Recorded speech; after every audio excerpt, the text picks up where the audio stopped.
The Enigma of Persephone, a tale of the abduction. In the ancient land of Greece, where myths danced through the whispers of the wind and gods toyed with the fate of mortals, there lived a maiden of ethereal beauty named Persephone. She was the cherished daughter of Demeter, the goddess of agriculture, and her radiance illuminated the world like the first light of dawn. Persephone spent her days amid the blossoming meadows, nurturing the earth with her gentle touch, and every bloom that graced the land bore witness to her grace. Her laughter was the melody of spring, and her presence brought joy to both mortals and immortals alike. Yet, amidst this idyllic existence, shadows lurked in the depths of the earth, where Hades, the brooding god of the underworld, ruled with an iron fist. He dwelled in a realm shrouded in darkness, a kingdom of shadows and echoes, where the souls of the departed wandered in eternal slumber. Hades had long yearned for companionship in his desolate realm, a queen to share his throne and soothe the ache in his heart. And from the moment his eyes fell upon Persephone, he knew that she was destined to be his. One fateful day, as Persephone roamed the fields with her companions, gathering flowers in woven baskets, a chasm split the earth open before her, and from its depths emerged the god of the underworld, his chariot drawn by fearsome black steeds. "Persephone," Hades called, his voice a low rumble that echoed through the land, "come with me, for you are destined to rule by my side in the kingdom of shadows." But Persephone recoiled in fear, her eyes wide with disbelief and horror. She had heard tales of Hades and his realm, whispered warnings passed down through generations, and she knew that to accompany him meant an eternity of darkness and despair. Demeter, sensing her daughter's distress, descended from the heavens in a blaze of golden light. "Hades, you dare to lay claim to my beloved daughter?" she thundered, her voice like the roar of a tempest. "You shall not take her from me." But Hades was undeterred, his gaze unwavering as he beheld Persephone. "She is meant to be mine," he declared, his tone as cold as the depths of his domain. "And no one, mortal or immortal, shall stand in my way." With a swift motion, Hades reached out and seized Persephone, pulling her into his chariot before Demeter could intervene. The earth trembled beneath their feet as the chariot plunged back into the depths of the underworld, leaving behind a trail of despair and anguish in its wake. Part 2.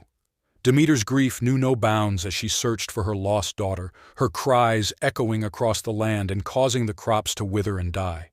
In her sorrow, she withdrew her blessings from the earth, plunging the world into an endless winter. Meanwhile, in the kingdom of shadows, Persephone found herself ensnared in a realm of darkness and gloom.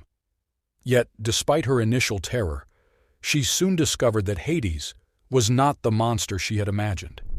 He treated her with kindness and respect, offering her a crown of ebony and gold and inviting her to share his throne. Days turned into weeks, and weeks into months, as Persephone reluctantly settled into her new role as queen of the underworld. Yet, despite Hades' attempts to make her feel at home, she could not shake the longing for the world above, for the warmth of the sun on her skin and the scent of flowers in bloom. Meanwhile, Demeter's grief knew no bounds as she searched for her lost daughter, her cries echoing across the land and causing the crops to wither and die. In her sorrow, she withdrew her blessings from the earth, plunging the world into an endless winter. As the months stretched into years, Demeter's despair turned to determination, and she sought counsel from the other gods of Olympus. Together they devised a plan to rescue Persephone from the clutches of Hades and restore balance to the world. With the aid of Hermes, the swift-footed messenger of the gods, Demeter descended into the underworld, her heart heavy with the weight of her sorrow.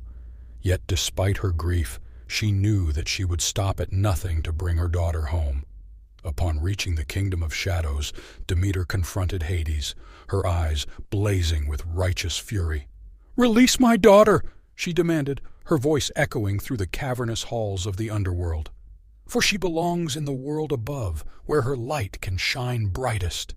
But Hades refused to relinquish his claim on Persephone, his grip tightening around her as he glared defiantly at Demeter. "She is my queen," he growled, his voice a menacing whisper, "and she shall remain by my side for all eternity." Yet as the gods of Olympus watched from above, Zeus, the king of the gods, intervened, his voice a thunderous boom that shook the very foundations of the earth. "Enough!" he commanded, his gaze piercing through the darkness. "Persephone shall spend half the year in the underworld with Hades and the other half upon the earth with her mother." And so it was decreed that Persephone would split her time between the world above and the realm below, her presence heralding the changing of the seasons. In the spring she would emerge from the depths of the underworld, her return heralding the rebirth of life and the blossoming of the earth. Yet come the autumn, she would return to Hades' side once more, her absence marking the onset of winter and the earth's descent into slumber. And though the bond between mother and daughter remained unbroken, a shadow lingered over their reunion, a reminder of the price they had paid for Persephone's freedom. For even in the world above, the memory of the abduction lingered, a testament to the enduring power of love and sacrifice in the face of darkness.